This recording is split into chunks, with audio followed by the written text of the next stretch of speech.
তারা কিন্তু তাদের নেতৃবৃন্দ, তাদের নেতাদেরকে, কর্মীদেরকে অর্গানাইজ করার চেষ্টা করছেন, তাদেরকে আরো ভালোভাবে কাজ করার জন্য অর্গানাইজ করছেন, তারা কিছু কিছু ব্যবস্থা নিচ্ছেন। That is important. এখন ধরেন অন্য একটা দলের কথা বলা হলো যে তাদের কোনো খবর পাওয়া যায়নি, তাদের বিরুদ্ধে তো বক্তব্য আছে যে তারা একটা ব্যাংক দখল করেছেন, ভিডিও ভাইরাল আছে যেখানে বিএনপি এবং জামাত দুজনে মিলে চাঁদা নিচ্ছেন একজনকে থেকে মামলা থেকে মুক্তি দিবেন। এই কারণে আমাদের ছাত্ররা যারা আন্দোলনে ছিলেন তারা যদি আজকে দল না করতেন, তারা কিন্তু একটা বিশাল শক্তি থাকতেন এবং তারা কিন্তু যে সরকারি পরবর্তীতে দায়িত্ব নিত তাদের ব্যাপারে তারা কাজ করতে পারতেন, তারা একটা শক্তি হিসেবে বাইরে থাকতেন এবং তারা চাপ সৃষ্টি করতে পারতেন যে এই কাজটা খারাপ হচ্ছে, এই কাজটা ভালো হচ্ছে। কিন্তু এখন তো তারা যে দল করবেন সেই দলটা তো 49 নম্বর দল হবে। সংস্কার বিতর্ক আছে, সংস্কার নিয়ে আলোচনা চলবে এবং সংস্কার চলমান প্রক্রিয়া। তো ধরেন যে আমি সব সংস্কার, সব চাঁদাবাজি এবং সব দুর্নীতি বন্ধ করব তারপরে নির্বাচন হবে, এটা মঞ্জুর সাহেব যেটা বলেছেন আমি জানি না উনি এটা কঠোরভাবে মিন করেছেন কিনা। তাহলে তো এই দেশে নির্বাচন মনে হয় হবে না, কারণ আপনি তো 100% চাঁদাবাজি, 100% সংস্কার, 100% দুর্নীতি তো বন্ধ করা যাবে না। সুতরাং আমাদের তো মানে দেশটা চালাবে কিন্তু রাজনীতিবিদরা, এবং আমি মনে করি যে রাজনীতিবিদরা দেশ চালালে আরো ভালোভাবে চলবে দেশটা। রাজনীতিবিদদের অবশ্যই ভালোভাবে দেশটা চালাতে হবে, সুশাসন নিশ্চিত করতে হবে, আমাদের অতীত অভিজ্ঞতার আলোকে এটা করতে হবে। আপনি অন্তর্বর্তীকালীন সরকার ধরেন, অন্তর্বর্তীকালীন সরকার তাদের প্রতি গণ অভ্যুত্থানের সরকার, তো সেই সরকারের জনসমর্থন আছে, এটা আমরা মনে করি। তো আমরা একটু জনসমর্থনটা বোঝার চেষ্টা করি। আপনি নিশ্চয়ই জানেন যে আপনি যেখানে আছেন ওখানকার ইউনিভার্সিটি, সেখান থেকে একটা গবেষণা করা হয়েছিল গণ অভ্যুত্থান গুলো নিয়ে। সেখানে বলা হয়েছে যে দেশের 3-4% মানুষ যদি কোনো আন্দোলনে, শান্তিপূর্ণ আন্দোলনে যোগ দেয় এবং যদি তারা রাস্তায় নেমে আসে তাহলে একটা গণ অভ্যুত্থান হয়ে যাবে। তারপরে সেই গণ অভ্যুত্থানের শক্তিটা তো আর দেশের 70%, 50% মানুষের অংশগ্রহণ না, এটা আমাদেরকে বুঝতে হবে। এটা যদি 3-4% না হয়, আরো বেশি হয়, 5-7% হতে পারে, সেটা নিয়ে আমাদের দেশে গবেষণা হতে পারে। আর আপনি গণ অভ্যুত্থানের ইপি সেন্টারটা কি? ইপি সেন্টারটা কিন্তু ঢাকা। ঢাকার বাইরে কিন্তু অন্যান্য শহরেও খুব বেশি হয়নি। রংপুরে একটা হত্যা হয়েছে, সেটা সাড়া জাগিয়েছে সারা দেশে, বাট মূলত সমস্ত কর্মকাণ্ডটা ঢাকাতে হয়েছে।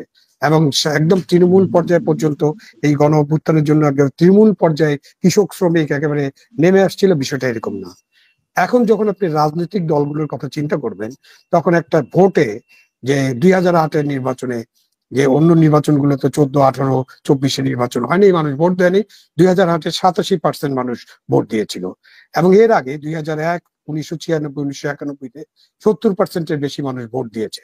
তো তখন যখন চিন্তা করবেন যে রাজনৈতিক দল যখন জনগণের ভোটে ক্ষমতায় আসে, তখন কিন্তু তারা 70-80 ভাগ মানুষকে রিপ্রেজেন্ট করে। তো সেই রিপ্রেজেন্টেশনটা কিন্তু অনেক বেশি স্ট্রং এবং তারা অনেক ভালোভাবে দেশটা পরিচালনা করতে পারবে। এখন রাজনীতিবিদরা, তাদের নেতারা, তাদের এমপিরা বা তাদের যারাই আছেন, তারা লুটপাটে ছিলেন, তারা চাঁদাবাজি করেছেন, তারা দুর্নীতি করেছেন, টাকা অর্থ পাচার করেছেন, এই জন্যই তো পরিবর্তন। সেই জন্য পরবর্তী যে রাজনৈতিক দল আসবে নিশ্চয়ই তারা এগুলো বিবেচনা করবেন। আমি বিএনপি নেতা যিনি তারেক রহমান, যিনি দায়িত্বে আছেন, তার যে বক্তব্যগুলো শুনি, মুনীর ভাই যেটা বললেন, আমরা তো শুনছি যে তারা কিন্তু তাদের নেতৃবৃন্দ, তাদের নেতাদেরকে, কর্মীদেরকে অর্গানাইজ করার চেষ্টা করছেন, তাদেরকে আরো ভালোভাবে কাজ করার জন্য অর্গানাইজ করছেন, তারা কিছু কিছু ব্যবস্থা নিচ্ছেন। That is important.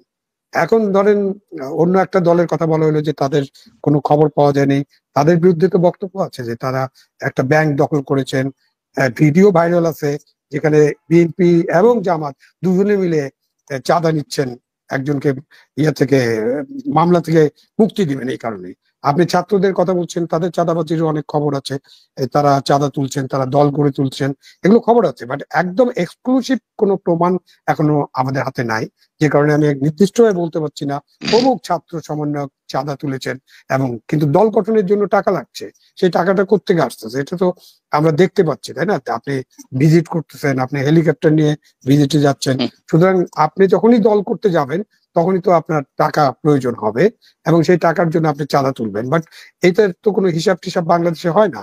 পৃথিবীর অন্যান্য দেশে যেমন আপনাকে হিসাব দিতে হয়, বাংলাদেশের কিন্তু নির্বাচন কমিশনের কাছে হিসাব দেওয়ার কথা। কারণ নির্বাচন কমিশন তো এই ছোট জগন্নাথের মতো এতদিন কোনো হিসাব নেয়নি। সুতরাং সেখানেও আমাদের কিছু সংস্কার করে হিসাব কিতাব নেওয়ার ব্যবস্থাটা করতে হবে। সব মিলে আমি মনে করি বাংলাদেশকে সামনের দিকে যদি আমরা এগিয়ে নিতে হয়, তাহলে আমাদেরকে একটা নির্বাচনের মধ্য দিয়ে একটা নির্বাচিত সরকারের কাছে এই অন্তর্বর্তীকালীন সরকার দায়িত্ব হস্তান্তর করবেন, এবং তারা দায়িত্ব নেওয়ার পরে নিশ্চয়ই দেশটাকে তারা ভালোভাবে পরিচালনার চেষ্টা করবেন। যেখানে আমাদের নাগরিকদের দায়িত্ব হলো যে আমরা যারা দল করি না, বা আমাদের ছাত্ররা যারা আন্দোলনে ছিলেন, তারা যদি আজকে দল না করতেন, তারা কিন্তু একটা বিশাল শক্তি থাকতেন, এবং তারা কিন্তু যে সরকারি পরবর্তীতে দায়িত্ব নিত তাদের ব্যাপারে তারা কাজ করতে পারতেন, তারা একটা শক্তি হিসেবে বাইরে থাকতেন, এবং তারা চাপ সৃষ্টি করতে পারতেন যে এই কাজটা খারাপ হচ্ছে, এই কাজটা ভালো হচ্ছে। কিন্তু এখন তো তারা যে দল করবেন সেই দলটা তো 49 নম্বর দল হবে, 48টা রেজিস্টার্ড দল ইতিমধ্যে আছে, তো 49তম একটা দল আমরা দেখবো। দল করতে কোনো বাধা নেই, যে কোনো গোষ্ঠী যে কোনো ব্যক্তি একটা দল করতে পারে, কিন্তু দলগুলোকে জনগণের কাছে যেতে হবে, দেখতে হবে জনগণ তাদের দলকে একসেপ্ট করে কিনা, ভোটে তারা কিরকম রেজাল্ট করেন। সুতরাং আমাদের অপেক্ষা করতে হবে ভবিষ্যতে কেমন হবে সেজন্য।